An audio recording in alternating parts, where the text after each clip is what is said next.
ತುಂಬಾ ವ್ಯೂವರ್ಸ್ ನನಗೆ ಸಜೆಷನ್ ಕೊಟ್ರಿ ಮಾಡ್ತಾ ಕೂರೋದಕ್ಕಿಂತ ಏನಾದ್ರೂ ಮಾಡ್ಕೊಂಡು ಹೋಗಿ ಅಂತ ಎಷ್ಟು ಬುಕ್ಸ್ ಅನ್ನ ತಗೊಂಡ್ ಬಂದಿದ್ದೀನಿ. ಆಗಿತ್ತು ಅಂತ ನನ್ಗೆ ಗೊತ್ತಾಗ್ಲಿಲ್ಲ. ಸಖತ್ತಾಗಿದ್ದಾವೆ ಗಿಡಗಳು. 4 ಲಕ್ಷಕ್ಕೆ ಸೈಟ್ ಕೊಡ್ತಾರೆ ಅಂತ ಹೇಳ್ತೀನಿ. ಯಾವಾಗ್ಲೂ ಮಾಡೋರು ಇದನ್ನ. ಸೊ ನಾನು hi all my beautiful viewers, welcome back to Pavithra's beauty vlog. ನಾನು ನಿಮ್ಮ ಪ್ರೀತಿಯ ಪವಿತ್ರ. ಇವತ್ತು ಬೆಳಗ್ಗೆ ನಾನು ಟೊಮೊಟೊ ಚಿತ್ರಾನ್ನ ಮಾಡಿದ್ದೆ. ಪ್ರಗತಿಗೆ ಇವತ್ತು second exam, Hindi exam. So ಹಾಗಾಗಿ ನನಗೆ ಟೊಮೊಟೊ ಚಿತ್ರಾನ್ನ ಬೇಕು ಅಂತ ಕೇಳಿದ್ರು. ನಾನು ಪ್ಲ್ಯಾನ್ ಇದ್ದಿದ್ದು ಚಪಾತಿ ಮಾಡಿ ಬೀಟ್ರೋಟ್ ಪಲ್ಯ ಮಾಡೋಣ ಅಂತ. ಮಮ್ಮಿ ಮೊನ್ನೆ ಮಾಡಿದ್ದೆ ಟೊಮೊಟೊ ಚಿತ್ರಾನ್ನ, ಚೆನ್ನಾಗಿತ್ತು, ಅದನ್ನು ಮಾಡಿಕೊಡ್ತೀಯಾ ಅಂತ. ಅದು ಕೂಡ ಈಸಿಯಾಗಿ ಬೇಗ ಆಗಿಬಿಡುತ್ತೆ ಅಂತ ಸ್ವಲ್ಪ ರೈಸ್ ಮಾಡಿ ಮಾಡಿಕೊಟ್ಟೆ. ಹಾಗೆ ಇವರು ನಮ್ಮ ಮನೆಗೆ ಅಂದರೆ ನನಗೆ ಸ್ವಲ್ಪ ಸಹಾಯ ಮಾಡೋದಕ್ಕೆ ಅಂತ ಒಬ್ಬರು ಅಕ್ಕನ ಬರ್ತಾರೆ. ಅವರೇ ಇವರು. ಅವ್ರಿಗೆ ಬೆಳಗ್ಗೆ ಬಂದ ತಕ್ಷಣ ಪಾತ್ರೆ ತೊಳಿತಾರೆ. ಪಾತ್ರೆ ತೊಳೆದ ಮೇಲೆ ನಾನು ಒಂದು ಲೋಟ ಟೀ ಮಾಡಿಕೊಡ್ತೀನಿ, ಕುಡಿದ್ಬಿಟ್ಟು ಆಮೇಲೆ ಮನೆ ಒರೆಸೋದು, ಕಸ ಗುಡಿಸೋದು ಮಾಡಿಕೊಡ್ತಾರೆ. ಅಂತಂದರೆ 2 ಕೆಲಸ, ಕಸ ಗುಡಿಸೋದು, ನೆಲ ಒರೆಸೋದು, ಪಾತ್ರೆ ತೊಳೆಯೋದು, 2-3 ಕೆಲಸ ಮಾಡಿಕೊಡ್ತಾರೆ. ಸೊ ನನಗೆ ರೀಸೆಂಟಾಗಿ ತುಂಬ ಪ್ರಾಬ್ಲಮ್ಸ್ ಆಯಿತು. ಒಂದು 6 ಮಂತ್ಸಿಂದ ನಾನಾಗೇ ಇರಲಿಲ್ಲ. ಸೊ ಅದಕ್ಕೆ ನನ್ನ ಹಸ್ಬೆಂಡ್ ಇಲ್ಲ, ಸ್ವಲ್ಪ ದಿನ ನಿನ್ಗೆ ಯಾರ್ದಾದ್ರೂ ಸಹಾಯ ಬೇಕು, ಇವಾಗ ಮೆಂಟಲಿ ತುಂಬ ಸ್ಟ್ರೆಸ್ ಆಗ್ತಾ ಇದೆಯಾ ಅಂತ ಹೇಳ್ಬಿಟ್ಟು ಅವರು ಇವರನ್ನು ಇದು ಮಾಡಿದಂದರೆ ಇವ್ರು ನಮ್ಗೆ ಆಲ್ರೆಡಿ ಗೊತ್ತಿದ್ದವರೇ. ಅವ್ರು ಬಂದಮೇಲೆ ನಾನು ಸ್ವಲ್ಪ ಸೋಫಾ ಕವರೆಲ್ಲ ಕ್ಲೀನ್ ಮಾಡ್ಕೊಳ್ಳೋದು, ದಿವಾನ್ ಕವರ್ ಇರ್ಬೋದು, ಬೆಡ್ ಕವರ್ ಇರ್ಬೋದು, ಎಲ್ಲ ಕ್ಲೀನ್ ಮಾಡ್ಕೊಂಡಿರ್ತೀನಿ. ಆಮೇಲೆ ಅವ್ರು ಕಸ ಗುಡಿಸ್ಬಿಟ್ಟು ನೆಲ ಒರೆಸ್ಕೊಡ್ತಾರೆ. ಅವ್ರಿಗೆ ಅಂತ ಸ್ವಲ್ಪ ಬ್ರೇಕ್ಫಾಸ್ಟ್ ಹಾಕ್ಕೊಟ್ಟೆ. ಹಾಗೆ ನಾನು ಚಪಾತಿ ಬೀಟ್ರೋಟ್ ಪಲ್ಯ ಮಾಡೋಣ ಅಂತ ಹೇಳ್ಬಿಟ್ಟು ಬೀಟ್ರೋಟ್ ಕ್ಲೀನ್ ಮಾಡ್ತಾಯಿದ್ದೀನಿ. ನೀವು ಡಿಫ್ರೆನ್ಸ್ ನೋಡ್ಬೋದು, ಇದು ಹೆಂಗಿದೆ ಮತ್ತು ಇದು ಹೆಂಗಿದೆ. ನಾರ್ಮಲಾಗಿ ನಾನು ಬೀಟ್ರೋಟ್ ನೋಡಿದ್ದು ಆ ಥರ ಲೈನ್ ಬರೋದು ನಾನು ನೋಡೇ ಇಲ್ಲ. Good morning. Good morning. No, no, no.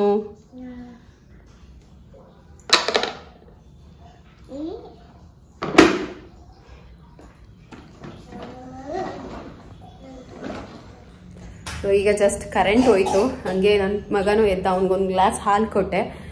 ಇನ್ನು ಬ್ರೇಕ್ಫಾಸ್ಟ್ ಅಂತ ಅಂದರೆ ಚಪಾತಿ ಮಾಡ್ತಾ ಇದ್ದೀನಿ.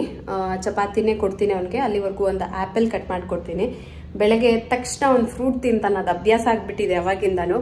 ಬ್ರೇಕ್ಫಾಸ್ಟ್ ಮಾಡೋ ತನಕ ಏನಾದರೂ ಬೇಕಲ್ವಾ, ಅದಕ್ಕೆ ನಾನು ಏನಾದರೂ ಒಂದು ಫ್ರೂಟ್ ಕೊಟ್ಬಿಟ್ಟಿರ್ತೀನಿ.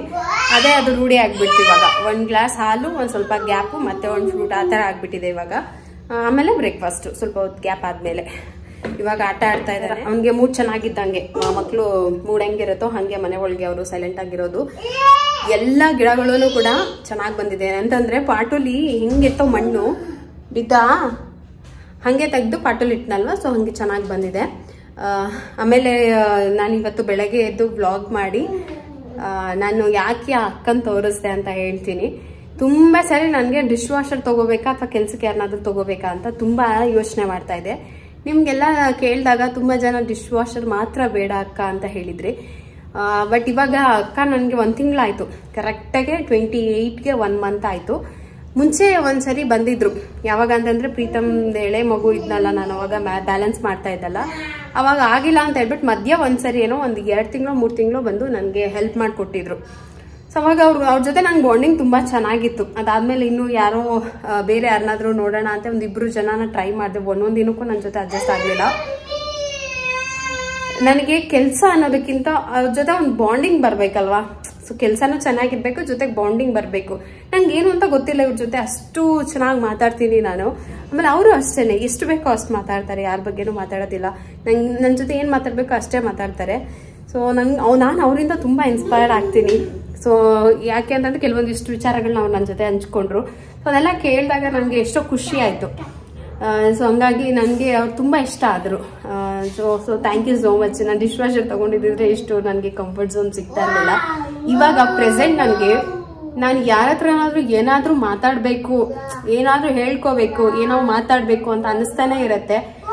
ಬಟ್ ಯಾರ ಹತ್ರ ಮಾತಾಡಲಿ, ಪ್ರತಿದಿನ ನಾನು ನನ್ನ ಮಗ ಇಬ್ಬರೇ ಇರ್ತೀವಿ. ಸೊ ಈ ಟೈಮಲ್ಲಿ ಅವ್ರ ಜೊತೆ ನಾನು ಎಷ್ಟೊಂದು ಮಾತಾಡ್ತೀನಿ, ಎಷ್ಟೊಂದು ಟೈಮ್ ಸ್ಪೆಂಡ್ ಮಾಡ್ತೀನಿ. ತುಂಬ ಖುಷಿ ಆಗ್ತಾ ಇದೆ ನನಗೆ. ನಾನು ಬೆಸ್ಟ್ ಚಾಯ್ಸ್ ಮಾಡಿದ್ದೀನಿ ಅಂತ ಹೇಳ್ಬಿಟ್ಟು. ಟೈಮ್ ಆಯಿತು, ಅವನು ಆ್ಯಪಲ್ ಕೇಳ್ತಾ ಇದ್ದಾನೆ. ಸೈಕಲ್ ಮಗ್ನಿಗೆ ಎಲ್ಲ ತೆಗ್ದು ಯಾಕೋ ಕೆಳಗಡೆ ಆಗ್ತೀವಿ. ಮನೆ ಎಷ್ಟೇ ಕ್ಲೀನ್ ಆದ್ರೂ ಇನ್ನು 1 ನಿಮಿಷಕ್ಕೆ ಎಲ್ಲ ಹಾಳಾಗುತ್ತೆ. ಈ ಸೈಕಲ್ನ ಬೇಡ ಹೊರಗಡೆ ನಿಲ್ಸೋಣ ಅಂತ ನಾನು. ಇಲ್ಲ ಮಮ್, ಇದು ನಮ್ಮ ಮನೆ ಒಳಗಡೆನೆ ಇರಬೇಕು ಅಂತ ಇವನು.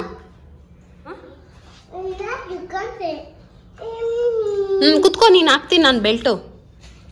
ನೀನು ಕುತ್ಕೋ, ಫಸ್ಟು ಕುತ್ಕೊಂಡ್ಮೇಲೆ ಹಾಕೊಳ್ಳೋದು. ಆಯ್ತು, ನಾನು ಮುಟ್ಟಲ್ಲ. ಕೂತ್ಕೋ ಕೂತ್ಕೋ ಕೂತ್ಕೋ.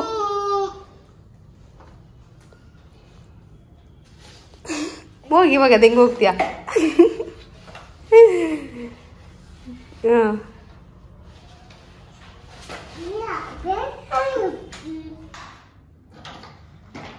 ನಮ್ಮ ಮನೆಯೊಳಗೆ ನಮ್ಮ ಪ್ರೀತಮ್ದೇ ಗಾಡಿಗೆ ಜಾಸ್ತಿ ಆಗೋಗಿದೆ. ಇವಾಗ ಫ್ರೆಶ್ ಆಗಿ ಪ್ರೀತಮ್ನ ಮಲಗಿಸಿ ನಾನು ಕೂಡ ರೆಡಿಯಾಗಿ ಬಂದೆ. ಹಾಗೆ ಬೆಳಗ್ಗೆ ಚಪಾತಿ ಮಾಡಿದ್ನಲ್ಲ, ನನ್ನ ಹಸ್ಬೆಂಡು ಏನಾದರೂ ಚಟ್ನಿ ಪುಡಿ ಮಾಡಬೇಕಾಯ್ತು, ತುಂಬ ದಿನ ಆಯಿತು ಚಟ್ನಿ ಪುಡಿ ಮಾಡಿಲ್ಲ ಅಂತ ಅಂದರು. ಸೊ ಅದಕ್ಕೆ ಚಟ್ನಿ ಪುಡಿ ಮಾಡೋಣ ಅಂತ ಎಲ್ಲ ರೆಡಿ ಮಾಡಿಟ್ಬಿಟ್ಟು ಹೋದೆ. ಅವ್ನು ನಿದ್ದೆ ಬಂದುಬಿಟ್ಟಿತ್ತು, ಮಲಗಿಸ್ಬಿಟ್ಟು ಬಂದೆ ಆರಾಮಾಗಿ ಮಾಡ್ಕೊಳ್ಳೋಣ ಅಂತ. ಪ್ರಗತಿ ಎಕ್ಸಾಮ್ ಮುಗಿದು ಅವರು ಕೂಡ ಬಂದಾಯ್ತು. ಇನ್ನೂ ಅಡುಗೆ ಮಾಡಿಲ್ಲ, ನಾನು ಇವತ್ತು ಅಡುಗೆ ಮಾಡಬೇಕು. ಸೊ ನಾನು ಚಟ್ನಿ ಪುಡಿ ಮಾಡೋದಕ್ಕೆ ಕೊಬ್ಬರಿಕಾಯಿ ಯೂಸ್ ಮಾಡ್ತಾ ಇದ್ದೀನಿ. ಕೊಬ್ಬರಿಕಾಯಿನ ಈ ಥರ ಸಣ್ಣದಾಗಿ ಕಟ್ ಮಾಡಿ ಇಟ್ಕೊಂಡಿದ್ದೀನಿ. ಹಾಗೆ ಇದಕ್ಕೆ ಒಣಮೆಣ್ಸಿಕಾಯಿನ ಚೆನ್ನಾಗಿ ಫ್ರೈ ಮಾಡಿ ಇಟ್ಕೊಂಡೆ. ಸ್ವಲ್ಪ ಇದೊಂದನ್ನಷ್ಟೇ ಫ್ರೈ ಮಾಡಿದ್ದೀನಿ. ಇದು ತೊಳೆದ್ಬಿಟ್ಟು ನೀರೆಲ್ಲ ಹೋಗೋಂಗೆ ಒರೆಸ್ಕೊಂಡಿದ್ದೀನಿ. ಇದೊಂದಿಷ್ಟು ಬೆಳ್ಳುಳ್ಳಿ, ಒಂದಿಷ್ಟು ಹುಣಸೆಹಣ್ಣು, ಮತ್ತು ಇದಕ್ಕೆ ಕಲ್ಲುಪ್ಪು ಬೇಕು. ಈ ಚಟ್ನಿ ಪುಡಿಗೆ ನಾನು ಕೊಬ್ಬರಿ ಮತ್ತು ಏನು ಇವಾಗ ನಾನು ತೋರಿಸಿದ್ನಲ್ಲ ಅಷ್ಟು ಇಂಗ್ರೀಡಿಯೆಂಟ್ಸ್ನ ಹಾಕ್ಬಿಟ್ಟು ಸ್ವಲ್ಪ ಕಲ್ಲುಪ್ಪನ್ನು ಹಾಕ್ಕೊಂಡು ಚೆನ್ನಾಗಿ ರುಬ್ಕೋತೀನಿ. ಇದು ತರಿಯಾಗಿದ್ದರೆ ಇನ್ನೂ ಚೆನ್ನಾಗಿರುತ್ತೆ ಚಟ್ನಿ ಪುಡಿ. ಸೊ ಇಷ್ಟೇ, ನೀವು ಕೂಡ ಟ್ರೈ ಮಾಡಿ, ತುಂಬ ಟೇಸ್ಟಿಯಾಗಿರುತ್ತೆ. ನಾನು ಹೇಳಿರೋ ಇಂಗ್ರೀಡಿಯೆಂಟ್ಸ್ ಮತ್ತೊಂದು ಅದಕ್ಕೆಲ್ಲ ಚೆನ್ನಾಗಿರುತ್ತೆ. ಚಟ್ನಿ ಪುಡಿ ಅಂತೂ ತುಂಬಾ ಚೆನ್ನಾಗಾಗಿತ್ತು, ಪರ್ಫೆಕ್ಟ್ ಆದ ರುಬ್ಬಿದೆ. ನೋಡಿದ್ರಲ್ಲ ಚಟ್ನಿ ಪುಡಿ ಎಷ್ಟು ಚೆನ್ನಾಗಾಗಿದೆ ಅಂತ ಹೇಳ್ಬಿಟ್ಟು. ಟೇಸ್ಟ್ ಮಾತ್ರ ತುಂಬ ಚೆನ್ನಾಗಿದೆ. ನಮ್ಮಮ್ಮ ಯಾವಾಗಲೂ ಮಾಡೋರು ಇದನ್ನು. ಸೊ ನಾನು ಟ್ರೈ ಮಾಡ್ತಾ ಇರಲಿಲ್ಲ, ನನಗೆ ಅಷ್ಟಕ್ಕಷ್ಟೇ. ಬಟ್ ಚೆನ್ನಾಗಿರುತ್ತೆ ಇದು. ಚಪಾತಿ ರೊಟ್ಟಿಗೆ ಏನಾದರೂ ಪಲ್ಯದ ಜೊತೆಗೆ ಸೈಡಲ್ಲಿ ಹಾಕೊಂಡು ತಿನ್ನೋದಕ್ಕೆ, ತೆಂಗಿನಕಾಯಿ ಚಟ್ನಿ ಜೊತೆ ಬೇಕಾದ್ರೂ ಮಿಕ್ಸ್ ಮಾಡ್ಕೊಂಡು ತಿನ್ಬೋದು. ಉಪ್ಪು ಹಾಕಿದ್ದೀನಿ, ಹುಣಸೆ ಹಣ್ಣು, ಹುಳಿ, ಖಾರ ಎಲ್ಲ ಕರೆಕ್ಟ್. ಇದನ್ನ ಒಂದು ಬಾಕ್ಸ್ಗೆ ಹಾಕಿ ಎತ್ತಿಟ್ಕೊಂಡ್ರೆ ಆಯಿತು. ಇವತ್ತು ಮಧ್ಯಾಹ್ನ ಊಟಕ್ಕೆ ನಾನು ನನ್ನ ಫೇವ್ರೇಟ್, ನಮ್ಮ ಮನೆಯವ್ರಿಗೆ ಎಲ್ಲರಿಗೂ ಫೇವ್ರೇಟ್, ಏನಪ್ಪ ಏನು ಕೇಳಿದ್ರು ನನ್ನ ಫೇವ್ರೇಟ್ ಅಂತೀನಿ ಅಂತ ಅನ್ಕೋಬೇಡಿ. ನಂಗೆ ನಮ್ಮ ಇದು ಅಮ್ಮ ಮಾಡ್ತಾ ಇರ್ತಾರಲ್ಲ ರೆಸಿಪೀಸ್ ಎಲ್ಲ ನನ್ನ ಫೇವ್ರೇಟೆ. ಅದರಲ್ಲಿ ಇದು ಸೂಪರ್, ಇದು ಚೆನ್ನಾಗಿದೆ, ಇದಿಲ್ಲ. ಆಗಿನ ಕಾಲದ ಊಟನೇ ಊಟ ಅಲ್ವಾ. ಬಸ್ಸಾರು ಮಾಡಿದೀನಿ, ಬೀನ್ಸ್ ಇತ್ತು, ಬೀನ್ಸ್ಗೆ ಕಾಳೇ ಇದ್ದಿದ್ದಿಲ್ಲ. ಸೊ ಅದಕ್ಕೆ ಬಸ್ಸಾರು ರೆಸಿಪಿ ಇವತ್ತು. ಬೇಳೆ ಅಂತೂ ಫುಲ್ಲು ಬೆಂದೋಗ್ಬಿಟ್ಟಿತ್ತು. ಇಲ್ಲಿ ರೈಸ್ ಇಟ್ಟಿದ್ದೀನಿ, ಇಲ್ಲಿ ಪಲ್ಯ ರೆಡಿ ಆಗಿದೆ, ಪಲ್ಯ ಸಖತ್ತಾಗಿದೆ. ಹಾಗೆ ಈಗ ಮುದ್ದೆ ಮಾಡ್ತಾ ಇದ್ದೀನಿ. ಇನ್ನೊಂದೇನಂತಂದ್ರೆ, ಇವಾಗ ನಾವು ತೊಗರಿ ಬೇಳೆ ತರ್ತೀವಲ್ವಾ, ಕೆಲವೊಂದು ಬೇಳೆಗೆ 1 ವಿಷಲ್ಗೆ ಬೇಯಲ್ಲ, ಕೆಲವೊಂದು ಬೇಳೆ 1 ವಿಷಲ್ಗೆ ಫುಲ್ ಕದ್ರೋಗ್ಬಿಟ್ಟಿರತ್ತೆ. ಇವತ್ತು ಹಂಗೆ ಆಯ್ತು. ಹಂಗೂ ನಾನು ವಿಷಲ್ ತೆಗೆದೆ ಬೇಗನೆ ನೀರ್ ಹಾಕ್ಬಿಟ್ಟು. ನೋಡಿದ್ರೆ ಹಂಗೂ ಬೇಳೆ ಫುಲ್ ಕದ್ರೋಗ್ಬಿಟ್ಟಿತ್ತು. ಸಾಂಬಾರ್ ಮಾತ್ರ ಮಸ್ತಾಗಿದೆ, ಬಸ್ಸಾರು.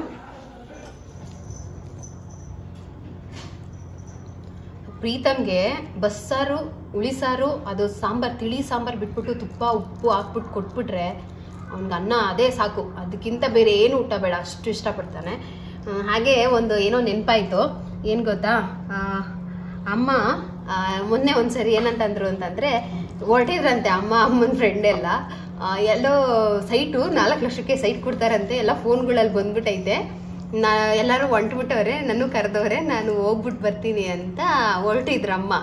ಆಮೇಲೆ ನಾನು ಹೇಳ್ದೆ, ಅಮ್ಮ ಏನವ ಹೇಳ್ತಾ ಇದೆಯಾ, ಹಳ್ಳಿಗಳ ಕಡೆನೇ 4 ಲಕ್ಷಕ್ಕೆ ಕುಂಟೆ ಜಮೀನು ಬರ್ತಾ ಇಲ್ಲ, ನೀನು ನೋಡಿದ್ರೆ ಇಲ್ಲಿಂದ ಇದ್ರೊಳಗಡೆ 4 ಲಕ್ಷಕ್ಕೆ ಸೈಟ್ ಸಿಕ್ಬಿಡುತ್ತಾ ನಿನಗೆ, ಯಾರೋ ನಿನ್ಗೆ ಯಾಮಾರಿಸ್ತಾರೆ, ಸುಮ್ಮನೆ ಇರು, ಹೋಗಿ ಯಾಕೆ ಕೈಕಾಲು ನೋವು ಮಾಡಿಕೊಂಡು ತಲೆನೋವು ಅಂತ ಬರ್ತೀಯ ಅಂತ. ಇವತ್ತು ಬೆಳಗ್ಗೆ ಫೋನ್ ಮಾಡ್ಬಿಟ್ಟು ಹೇಳ್ತವ್ರೆ, ಅದು ಮೋಸ ಅಂತೆ, ಎಲ್ಲ ಫೋನ್ಗಳಲ್ಲಿ ಬಂದೈತೆ, ಅವ್ರನ್ನೆಲ್ಲ ಅರೆಸ್ಟ್ ಮಾಡೋರಂತೆ, ಎಲ್ಲರ ಹತ್ರ ದುಡ್ಡು ಇಸ್ಕೊಂಬಿಟ್ಟು ಮೋಸ ಮಾಡ್ಬಿಟ್ಟವ್ರಂತೆ ಅಂತ. ಇನ್ನೂ ಅರ್ಥ ಆಗ್ತಾ ಇಲ್ಲ. 4 ಲಕ್ಷಕ್ಕೆ ಅಂತ ಅಂದ್ರೆ ಅಂದಾಜು ಮಾಡೋಕ್ಕೂ ಆಗಲ್ಲ. ಒಂದು ಸೈಟು 4 ಲಕ್ಷಕ್ಕೆ ಅಂತಂದರೆ ಸುಮ್ಮನೆ ಯಾರ್ದೋ ಜಮೀನಲ್ಲಿ ಗೊತ್ತಿಲ್ಲದೆ ಇರೋರ ಕಡೆ ಹೋಗಿ ಲೇಔಟ್ ಮಾಡ್ಬಿಟ್ಟು ಹಂಗೆ ಮಾಡಿರ್ತಾರೆ ಅನ್ಸುತ್ತಲ್ವಾ. ಅಂದರೆ ನಿಮ್ಮ ಹತ್ರ ಎಷ್ಟಿದೆಯೋ ಅಷ್ಟು ದುಡ್ಡು ಕೊಡಿ, ಅದಕ್ಕೆ ನಾವು ಲೋನ್ ಮಾಡಿಸ್ತೀವಿ, ಮುಂದೆ ಪ್ರೊಸೀಜರ್ ಇರುತ್ತೆ ಅಂತ ಏನಾದರೂ ಯಾಮರ್ಸಿರ್ತಾರೆ. ಭೂಮಿ ತಾಯಿನ ತೊಗೊಬೇಕಾದ್ರೆ ಬೆಂಗಳೂರಲ್ಲಂತೂ ಸಿಕ್ಕಾಪಟ್ಟೆ ಕೇರ್ಫುಲ್ ಆಗಿರಬೇಕು, ಸಿಕ್ಕಾಪಟ್ಟೆ. ಎಷ್ಟು ಹುಷಾರಾಗಿದ್ರೂ ಸಾಲಲ್ಲ. ಅದು ನನ್ನ ನೆನಪಾಗ್ತೈತೆ ಇವಾಗ, ನಮ್ಮ ಮನೆಯವ್ರ ಹತ್ರ ಅದನ್ನೇ ಹೇಳ್ಕೊಂಡು ನಗ್ತಾ ಇದ್ದೆ. ಸೊ ಹೊರಡೋಣ, ಟೈಮ್ ಆಗಿಬಿಡುತ್ತೆ. ಅಲ್ಲಿ ಲಾಸ್ಟ್ ಟೈಮು ಹಿಂಗೆ ಆಗೋಯ್ತು, ಟೈಮ್ ಆಗಿ ನಂಗೆ ಬುಕ್ಕೇ ಸಿಗಲಿಲ್ಲ. ಇವತ್ತು ಹಂಗೆ ಆಗುತ್ತೇನೋ ಅನಿಸ್ತಾ ಇದೆ ನನಗೆ. ಅಲ್ಲಿಂದ ನಾವು ಹೋಗಿದ್ದು JKVK ಹೆಬ್ಬಾಳ ಹತ್ರ ನಾನು ಲಾಸ್ಟ್ ಒಂದು ವ್ಲಾಗಲ್ಲಿ ಹೋಗಿದ್ದೆ. ಆದರೆ ನಾನು ಹೋಗಿ ಅಲ್ಲಿ ನಾನು ಏನು ಅಂದ್ಕೊಂಡಿದ್ನೋ ಅದು ಸಿಗಲಿಲ್ಲ, ಟೈಮ್ ಆಗೋಗಿತ್ತು, ನೀವು ಇಷ್ಟು ಗಂಟೆಲೇ ಬರಬೇಕಿತ್ತು ಅಂದರು. ಸರಿ ಇವತ್ತು ಸ್ವಲ್ಪ ಫ್ರೀ ಇದ್ವಲ್ಲ, ಮಧ್ಯಾಹ್ನ ಪ್ರಗತಿ ಎಕ್ಸಾಮ್ ಮುಗಿಸ್ಕೊಂಡು ಬೇಗನೆ ಬಂದಿದ್ರು, ಹೋಗ್ಬಿಟ್ಟು ಬುಕ್ಸ್ ನೋಡ್ಕೊಂಡು ಬರೋಣವಾ ಅಂತ ಕೇಳಿದೆ. ಸರಿ ಅಂತ ಹೋದ್ವಿ. ಬಟ್ ಈ ಸರಿ ನಾವು ಒಳಗಡೆ ಹೋಗಿ ಕಾಲೇಜು ಅದೆಲ್ಲ ಏನೂ ನೋಡಲಿಲ್ಲ. ಜಸ್ಟ್ ಎಂಟ್ರೆನ್ಸಲ್ಲೇ ಇದೆ, ಇದು ಗಿಡಗಳಾಗಿರ್ಬೋದು, ಬುಕ್ಸು ಮತ್ತು ಎಕ್ಸಿಬಿಷನ್ ಕೂಡ ಇದೆ. ನೀವು ಇಲ್ಲಿ ಆರಾಮಾಗಿ ಹೋಗಿ ವಸ್ತು ಸಂಗ್ರಹಾಲಯ ಅಂತ ನಿಮಗೆ ಕೆಲವೊಂದಿಷ್ಟು ಸಣ್ಣ ಪುಟ್ಟ ಮಾಹಿತಿಗಳು ಕೃಷಿ ಬಗ್ಗೆ ಸಿಗುತ್ತೆ. ಕೊಡ್ ಮಗ್ನೆ ಕಾರಲ್ಲಿ ಇಟ್ಬಿಟ್ಟು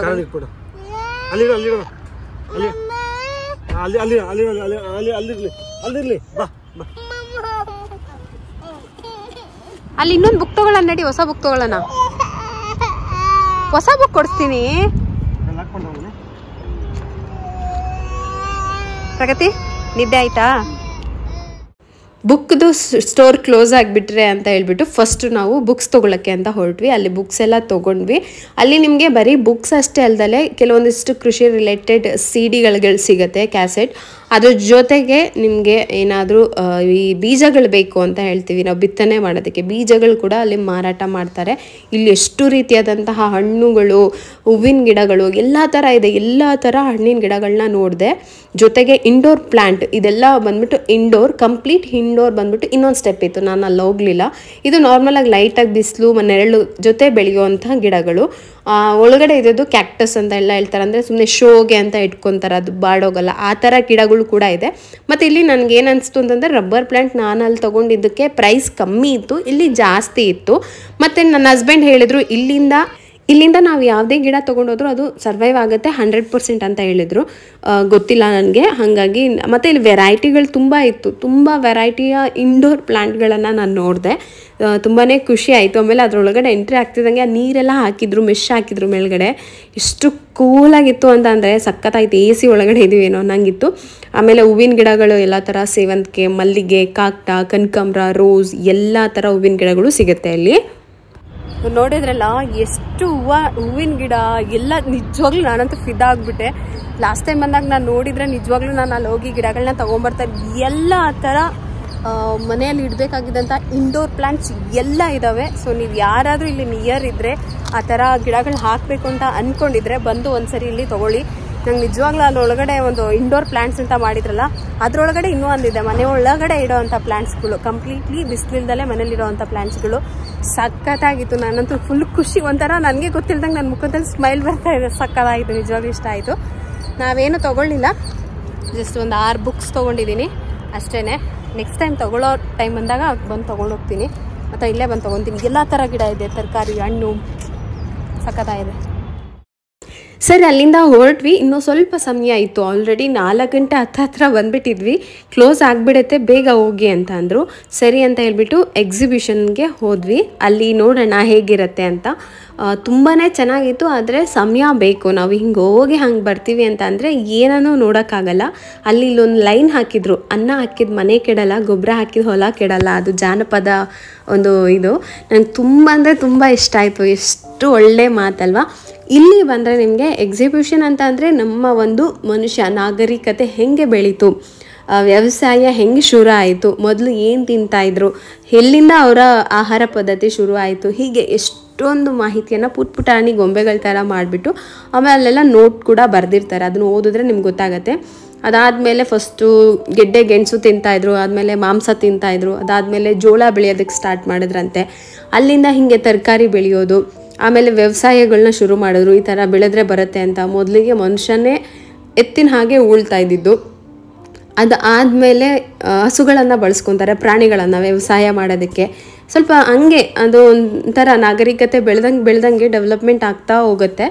ಸೊ ಈ ಥರ ಕಣಿವೆಗಳಿಂದ ನೀರನ್ನು ಉಪಯೋಗಿಸ್ಕೊಳ್ಳೋದು, ಅದಾದಮೇಲೆ ನಮ್ದು ಇನ್ನೂ ಡೆವಲಪ್ ಆಗುತ್ತೆ. ಈ ಥರ ಮೆಡಿಸನ್ ಇರ್ಬೋದು, ಆಮೇಲೆ ಸಿಸ್ಟಮನ್ನು ಯೂಸ್ ಮಾಡಿಕೊಂಡು ಅದರಿಂದ ವೆಹಿಕಲ್ಸ್ಗಳು, ಅಂದರೆ ಒಂದು ಸಹಾಯಕ್ಕೆ, ವ್ಯವಸಾಯಕ್ಕೆ ಸಹಾಯಕ್ಕೆ ಬೇಕಾಗಿದ್ದದನ್ನು ಇಂಪ್ರೂವ್ ಮಾಡ್ಕೊತಾ ಹೋಗ್ತಾರೆ.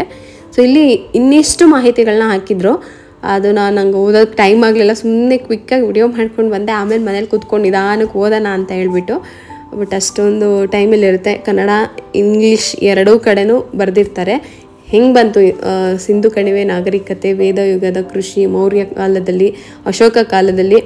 ಸೊ ಈ ಥರ ತುಂಬ ಇನ್ಫಾರ್ಮೇಷನ್ ಇರುತ್ತೆ. ಅದಾದಮೇಲೆ ಅವ್ರದ್ದು ಏನು ಇದು ಸಲಕರಣೆಗಳು ಅಂತಾರಲ್ಲ ವ್ಯವಸಾಯಕ್ಕೆ ಬೇಕಾಗಿದ್ದು ಸ್ಟೆಪ್ ಬೈ ಸ್ಟೆಪ್ ಹೆಂಗೆ ಅದು ಬೆಳೀತಾ ಹೋಯ್ತು ಅಂತಲೂ ಕೂಡ ಹಾಕಿದ್ರು. ಅಂತಂದರೆ ಅಲ್ಲಿಂದ ತನ್ನ ಬುದ್ಧಿವಂತಿಕೆ ಮೇಲೆ ಇಲ್ಲಿವರೆಗೂ ಬರ್ತಾರೆ. ಇವಾಗಂತೂ ಎಷ್ಟು ಎಕ್ವಿಪ್ಮೆಂಟ್ಸ್ಗಳಿದ್ದಾವೆ ವ್ಯವಸಾಯ ಮಾಡೋದಕ್ಕೆ. ಅದನ್ನು ಸುಮ್ಮನೆ ಚಿತ್ರಗಳಲ್ಲಿ ಹಾಕಿದ್ರು, ಅಷ್ಟು ವಸ್ತುಗಳಿರಲಿಲ್ಲ. ಇದು ಮಾತ್ರ ಪುಟಾಣಿದು ಮಾತ್ರ ಇದನ್ನಿಟ್ಟಿದ್ರು. ಸೊ ತುಂಬ ಖುಷಿ ಆಗುತ್ತೆ ಎಲ್ಲಿಂದ ನಮ್ಮ ಜನರ ನಾಗರಿಕತೆ ಎಲ್ಲಿಂದ ಹೆಂಗೆ ಇವಾಗ ಹೇಗೆ ಬದಲಾಗೋಯ್ತು ಅಂತ. ಸೊ ಅದಾದಮೇಲೆ ಇನ್ನೊಂದಿಷ್ಟಿತ್ತು ಅಂದರೆ ಅದ್ರ ಜೊತೆಗೆ ನಾವು ಇನ್ನೂ ಏನೇನೋ ಇತ್ತು, ಬಟ್ ನಾನು ಅದು ಅಷ್ಟೊಂದು ತೋರಿಸ್ಲಿಲ್ಲ. ತುಂಬ ಇಂಪಾರ್ಟೆಂಟ್ ಅಂತ ಅನ್ಸೋದು ಮಾತ್ರ ನಾನು ವಿಡಿಯೋ ಮಾಡಿಕೊಂಡೆ. ಇವಾಗ ನಮ್ಮ ದೇಶದಲ್ಲಿ ಟ್ರಾಫಿಕ್ ಈ ಥರ ಇದೆ.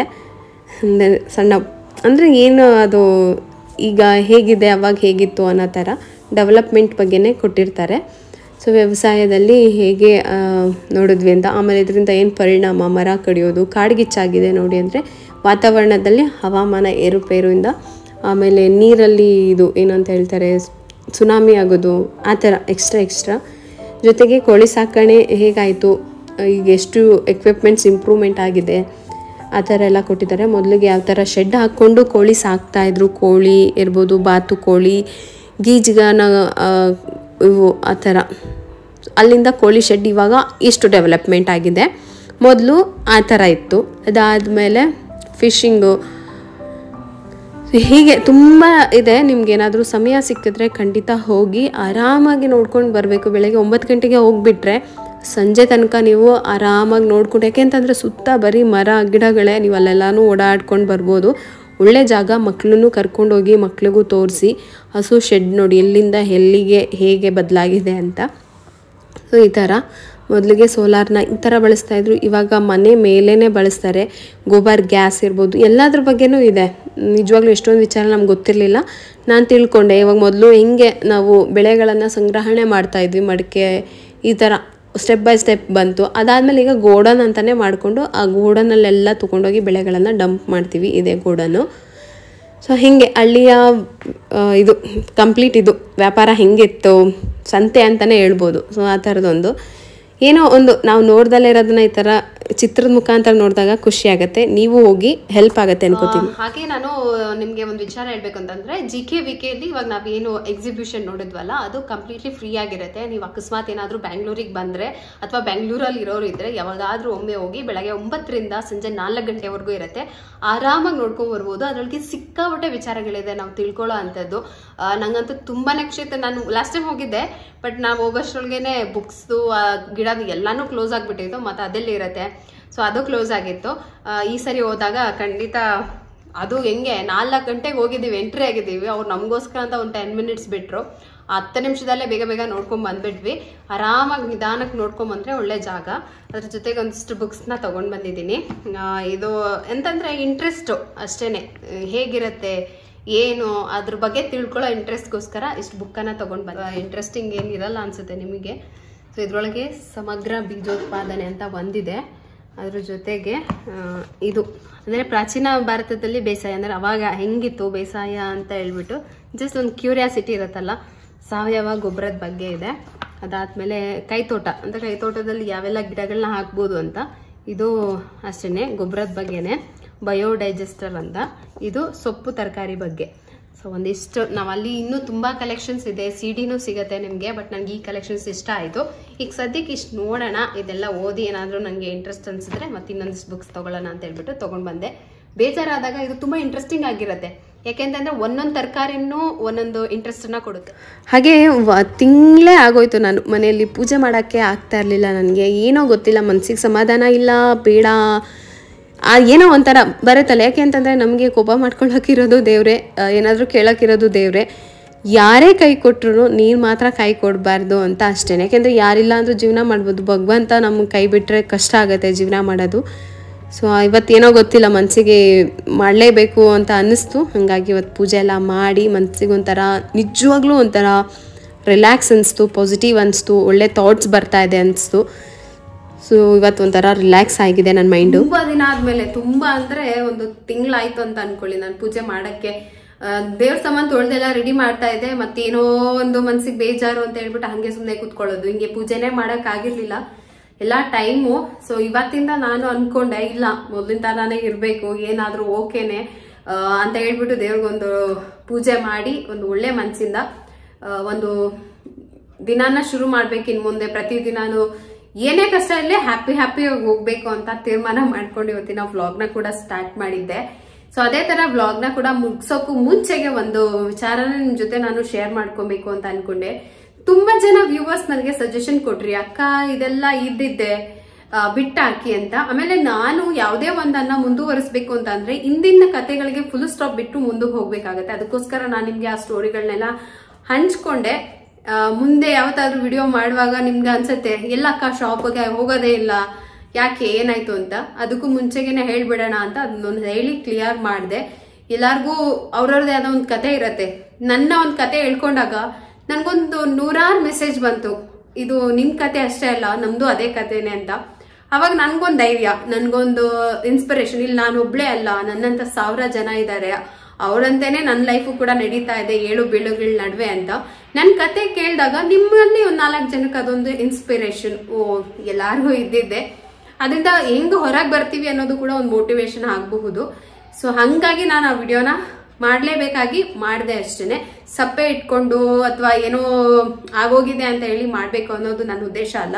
ಅದ್ರ ಜೊತೆಗೆ ತುಂಬಾ ವ್ಯೂವರ್ಸ್ ನನಗೆ ಸಜೆಷನ್ ಕೊಟ್ರಿ, ಅಕ್ಕ ಮೊದ್ಲಿನ ತರಾನೇ ವಿಡಿಯೋಸ್ ಮಾಡಿ ಅಂತಂದ್ರೆ ವ್ಲಾಗ್ ಮಾಡಿ, ಕುಕಿಂಗ್ ಚಾನಲ್ ಅಲ್ಲಿ ಯಾಕೆ ಕುಕಿಂಗ್ ನಿಲ್ಸ್ಬಿಟ್ಟಿದ್ದೀರಾ, ಅಲ್ಲಿ ಕೂಡ ಹಾಕೊಂಡು ಹೋಗಿ ಇನ್ಮೇಲೆ ಅಂತ.